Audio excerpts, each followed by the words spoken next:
Seorang siswi kelas 1 sekolah dasar di Palembang F viral usai kedua matanya tampak lebam dan memerah sepulang sekolah. Dugaan kekerasan mencuat dan menyebar di media sosial. Pihak sekolah membantah adanya penganiayaan. Mereka memastikan tidak ada guru yang melakukan tindakan kekerasan, termasuk dugaan pukulan dengan benda tumpul.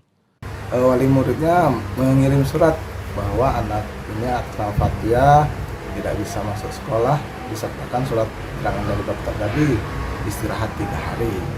Jadi kami pastikan kalau dari pihak sekolah tidak ada sama sekali tindak kekerasan, apalagi pakai benda tumpul ataupun benda tajam. Jadi kita pastikan itu di luar sekolah, Pak. Kurang tahu juga, Mas, apakah itu di luar sekolah ataupun memang di sekolah. Yang jelas anak ini pada saat datang itu sudah ada titik merah, sedikit, belum menyebar ya, seperti sekarang ini diberitakan.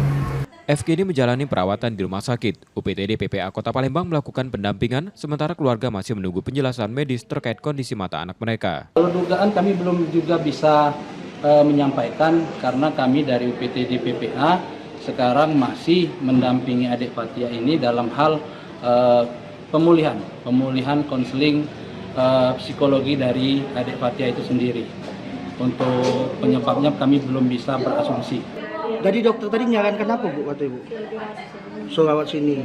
Kalau untuk matanya apa kata dokter tadi, Bu? Belum tahu ya. Tapi sarannya untuk dirawat inap gitu, Bu ya. Kasus yang terjadi pada 27 Oktober lalu ini juga mendapat perhatian Wali Kota Palembang yang telah menemui kedua belah pihak untuk menggali keterangan dan penjelasan. Muhammad Reza Pahlevi, Kompas TV, Palembang, Sumatera Selatan. Ini yang main itu, ini yang main ini macam-macam.